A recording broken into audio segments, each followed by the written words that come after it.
esika ya fête. Seigneur, tous allons croire. Là où s'assemblent les aigles, c'est là où il y a de croix. Pour un habit sur les Indéo Yesu. To poussani non parce que par rapport à mon way. Parce que mon way course nae asili ici. Tikete liloba oyo. Oyebi moko oyo bongisaki. Pendant la fête, tu me souviens nanda ko baza cassé. Mais en bateau ba se surpasser ba poussana. Tikete liloba nayo ezala moko ekopé sa vie na motema moto moko et qu'on ramène des commandes dans le souffle pour savoir les retenir. Et il n'a aucune puissance sur le jour de la mort. Il n'y a point de délivrance pour ce combat.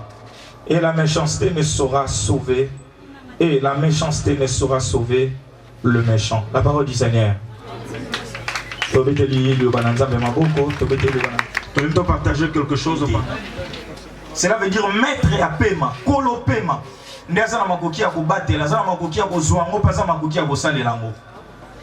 Pourquoi l'homme ne pas mettre de son souffle pour le retenir? Pour lui mettre et à paiement pour retenir. Dans le livre Ecclésiaste, c'est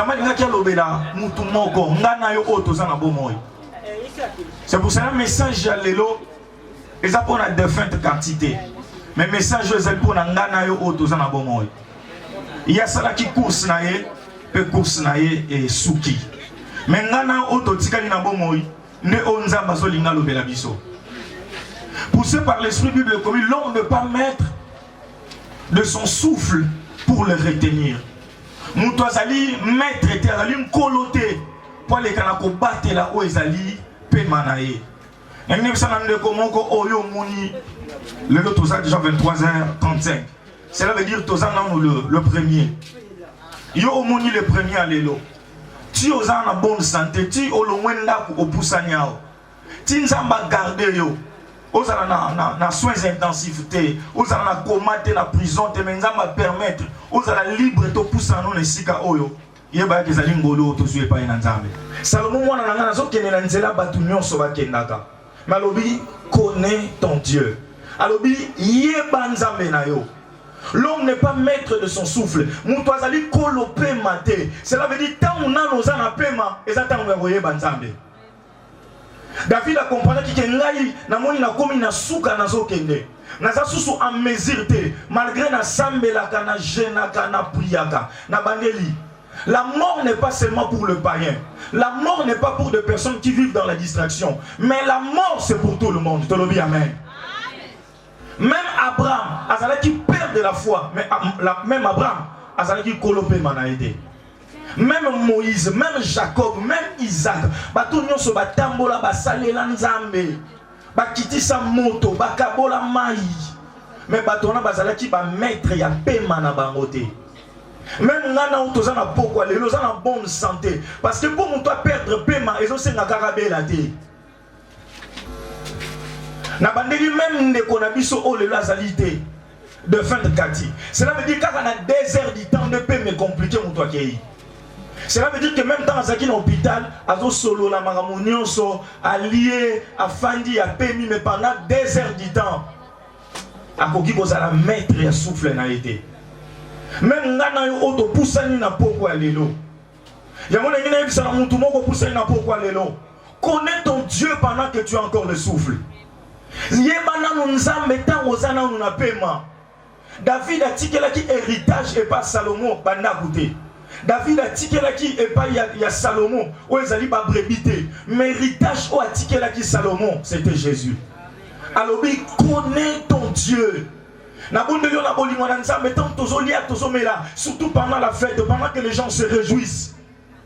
Peu importe aux sepela aux olia aux omela mais yebara que pema aux olia aux omela pemo lobi wana kete ngai na ko sepela na ko mela na ko sa ona lingi na sana mikolo belé na sana age belé non na bimisuki ya pembete liwe sala ka pa na bata suki ya pembete même bana mususu bazo bota na pe bazo kufa a comprendre que nazali kolopé maté mais le kola nazali kolopé maté et sengeli na enseigner o ezali mwana na ngai Salomon. David est seulement le type de Christ. Mais Salomon est le type d'un enfant de Dieu. Que ce soit tu es un enfant de Dieu, que ce soit oyebina nzambete, ezali opportunité tant ozali na paiement, yebaka que paiement ozana ngwana, ozali propriétaire na yango te moza copropriétaire na yango. Cela veut dire kolo paiement azali, mais tant ozali na paiement, et sengeli oyeba bomo inanga na so tambuza na ngone nini. Tant ozana paiement, et sengeli oyeba vie na ngana so conduire yango lolenge nini. La Bible dit errez les gens qui ont de cœur pire. Parce que bango ne ba komona bokonza likolo. Nenga fortifier mutu moko na bisana mutu moko ezali opportunité na matanga lelo. La nsusu ti oyaki na butu, oyaki parce que za camarade na yo, oyaki parce que olobaki tovana ka quartier moko. Ti yo oyaki na likanisi na yo, mais Bible comme vos pensées ne sont pas mes pensées. L'ensusu pourquoi lelo nzamba linga rappeler OK omoni ti osana pema wana ko salela ngona no lofundu te ko betela ngotolo te ko mene fi na onengo lingite parce que ngai kolo pema na ko yuko zango à tout moment na ko ki ko décider mais tant nanu na suis pema te yeba ko bongisa bo moina yo. L'homme n'est pas maître de son souffle. David alobi mon fils Salomon connaît ton Dieu.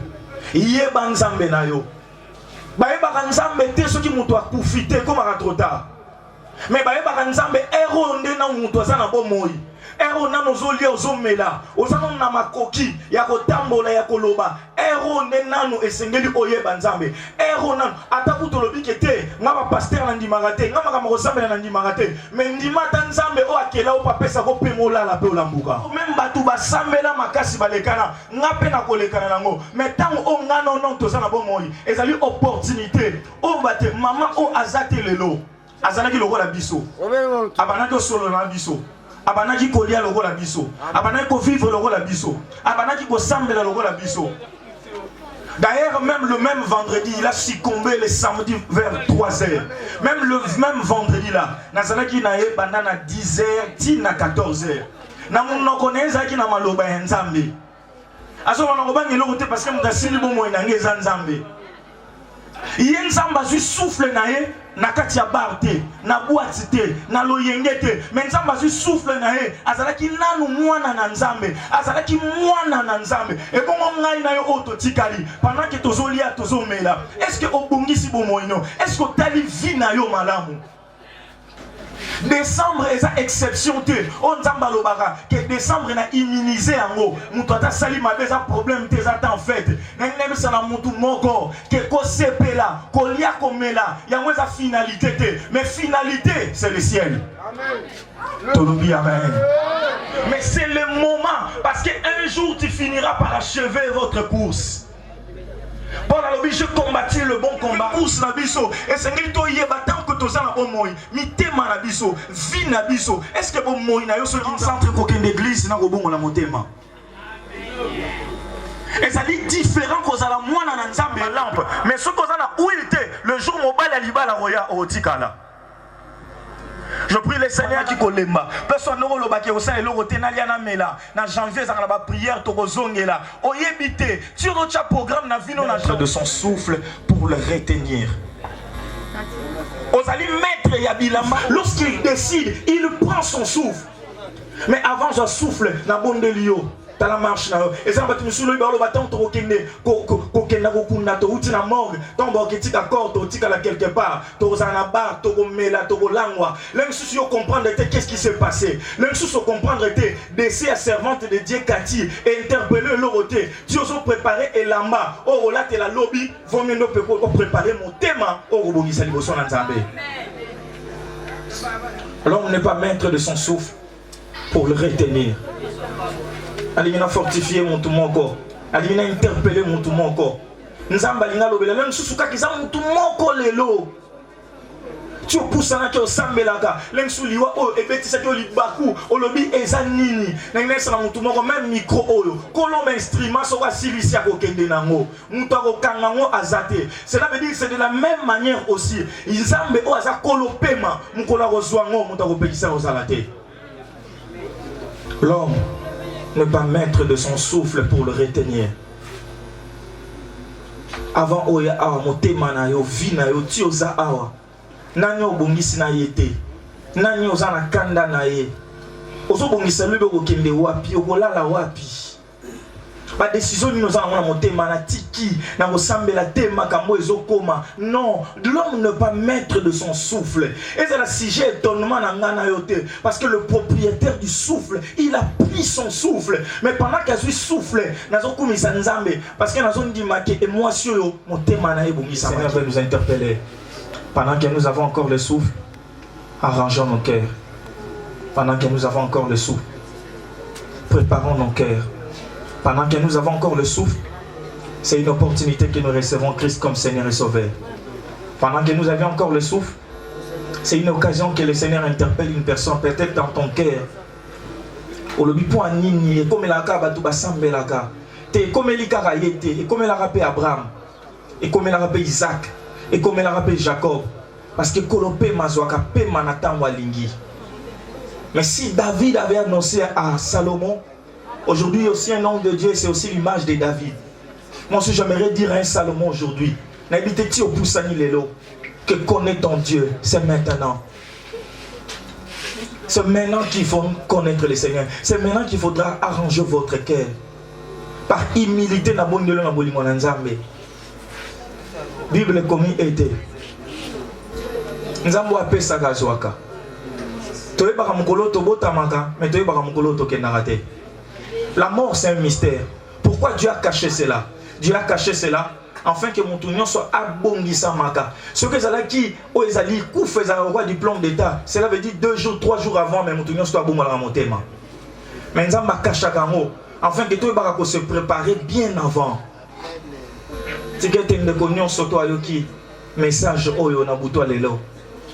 Nzamba interpeller mon tema na yo. So vous otambola na conduite ya malamu ozobanga nzambe, nzamba pambola sunga o avancer lisusu. Mais ceux qui ont les maquis, comment ils ont tergiversé, que le Seigneur encore vous donne la force. Ceux qui n'ont vu dans nos banzambete, ils ont une opportunité aussi de connaître le Seigneur. Ceux qui morts au scandalisé au lieu de scandaliser, mais interpeller. Parce que vous doit les lotoyer pour na mouéité, mais toyer pour na nzambe à disposer que sur cette terre, il y aura des naissances, il y aura aussi des souffles. C'est qu'il y a été nzambe à Pambola Bissou. Nzambe à Pambola Bissou. Pendant le fils 30 secondes, tu vas sentir que le message oyo et apporter une pierre dans ton cœur, dans ta marche chrétienne. La ligne de nzambe seulement, ça la grâce.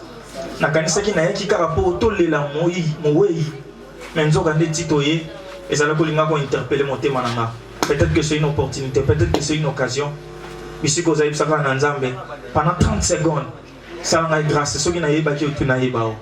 Ça la grâce. Ceux qui na yeba ki yo mais na négligé ki à partir à lelo. Nazwa o ezali chemin asika na se relever. Place aux âmes. To bonde dia. Parce que lobi na morgue na mort des habitants Tokei, corps serait bimi directement et les cannes et cimetière. Cela veut dire on voulait profiter à travers cette nuit, tous les canaux biographie, après biographie, mot de circonstances, il y a bana, même sous mot qu'on a bana, il y a un mot ou à ligne à communiquer.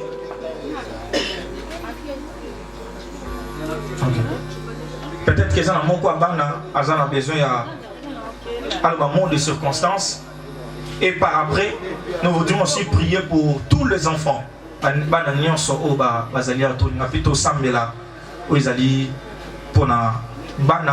par après, directement les musiciens et puis ils vont séparer les temps afin que on peut pas commis ça.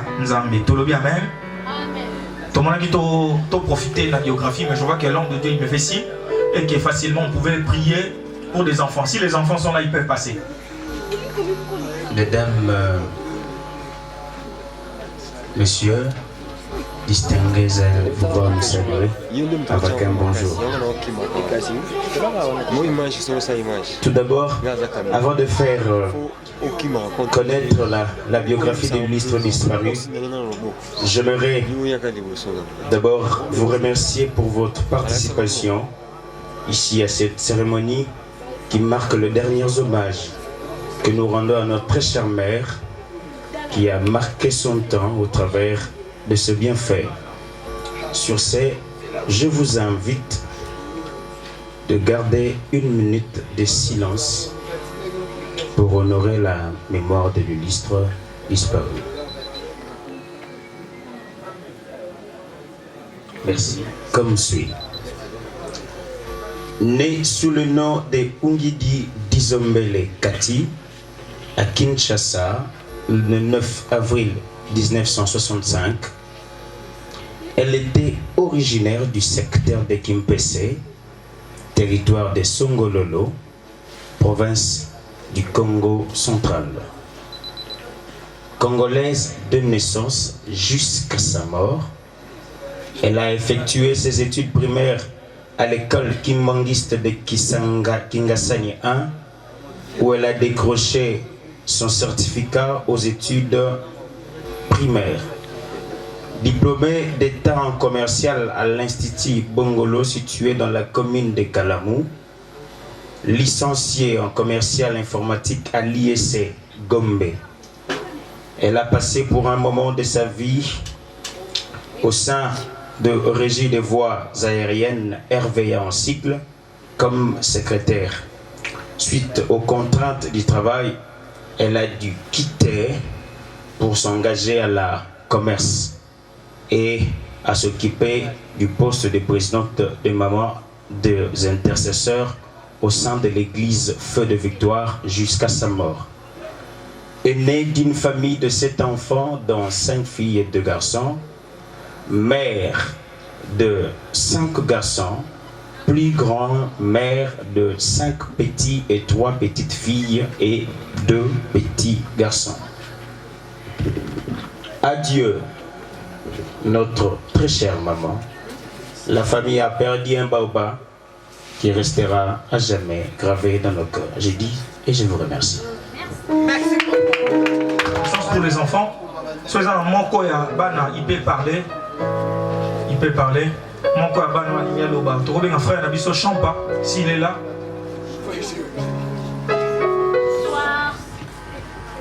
Juste les mots de circonstance, on a beaucoup l'oba.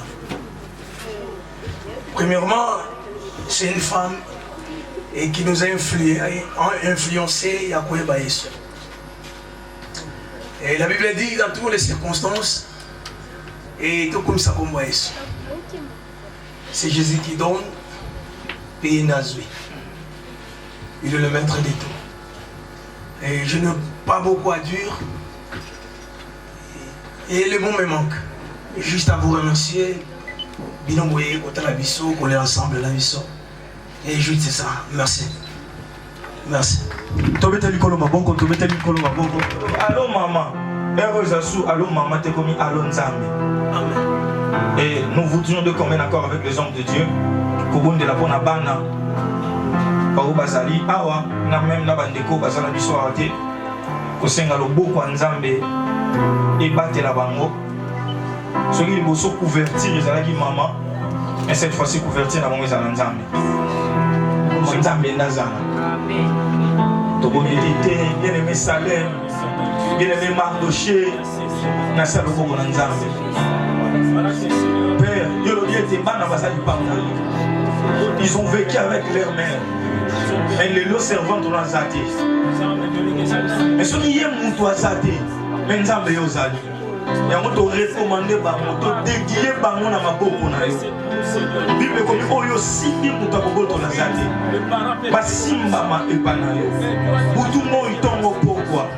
Il est écrit notre vie est cassée na ma bête pour na zana le moi Yesu ezala likona na bango. Maman zate me ba continuer na kinya. Ngolo nzambe tambola na bango. Mutu akosala bango mabe zate. Ngolo nzambe zipa bango. Vous avez rassis maman le basali na yo pour na accomplir. Et combien encore biso basali na yo to déclarer papa mola maba prospérer na sima. Mutu sala bango mabete, maloba mutu moko te za supérieur na bango. Nzambe yo za supérieur likolo na bango. Par le nom précieux de Jésus, nous avons ainsi prié. Amen. Merci. Tombez likolo maboko ta maman. Avant que bande kona biso ya fanfare baleka pe ba chanter bazonga parce que ba agrémenter biso toute la nuit. D'abord ma famille. Biso tokoto hôpital. Maman bande kokoka te kai. Yango Je me souviens encore le jour d'anniversaire na monaki azalaki mawa na mituni na osala nini mpona sekisa mama na bifo nasala ye surprise ekenda nasombela ye gato na surprendre ye napesa ye esengo ti lelo ti avant kufa bandi akolobaka eloko osalinga nayeba te so na oloba nini nayeba te eloko osalinga ntango tovanda so na witi mosala ere eleki c'est lui qui est remplacé comme notre papa. Comment obenga ngai parce que mon père m'appelait souvent ce qui est releki yenda komaka obenga nga yayo komi wapi po ya benga nga na kombo ta benga nga kaya yayo komi wapi releki okozonga te donc azalaki tellement bien ero tovandi tozo seka abande ko sekisa tellement donc andotaka ambiance moko ya bien na ndako ata kande ezali ya bando lukaneka kimia ata batu baswani neni ando lukaka kimia ya ndopesanga baconseil ebele nazo se souvenir ntango nalembaki nzela mosala ye nayebisa yanga zwa makasi kendaka kaka ata kofutama eza ya bien te yo kendaka kaka nzambe akosala ye souvent baconseil ya bando opesa biso kaka ya nzela nzambe tosambelaka abandaki kopesanga conseil ntango papa nanga kufaki il nous disait toujours papa kei me nzambe azali biso mpe famille bamama tozali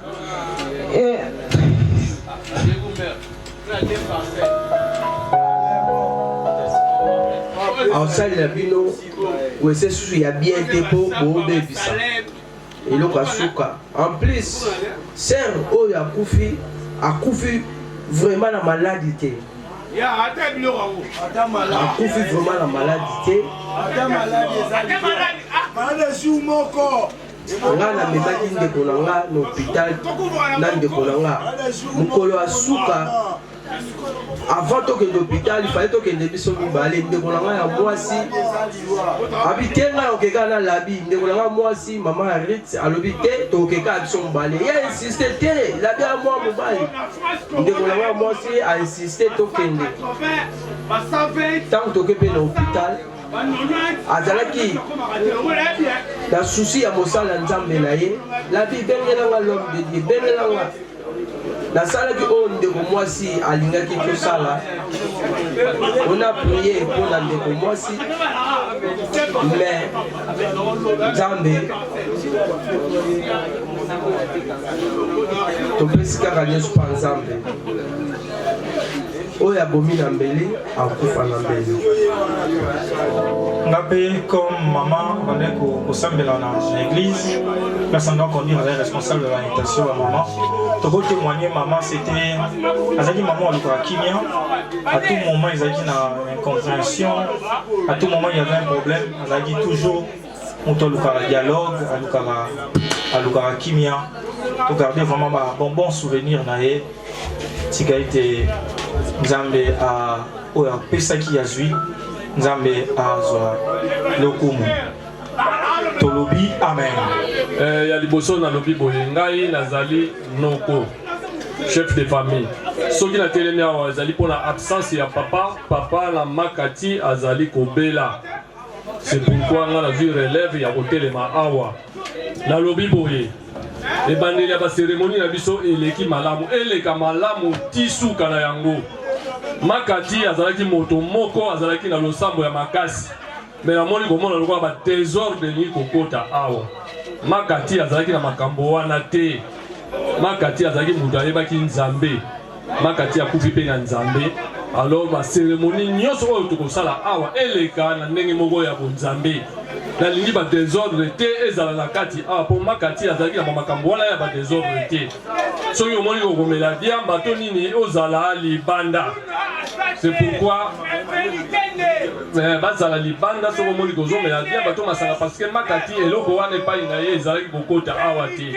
tokende na hôpital na morgue kozwa nzoto ya mowei kokende kotika na sele na entre le ciel et la terre.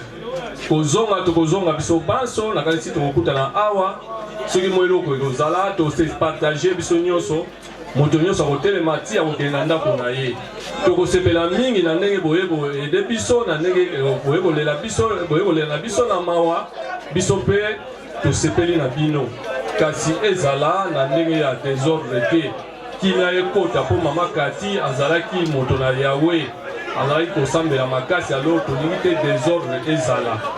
Merci beaucoup.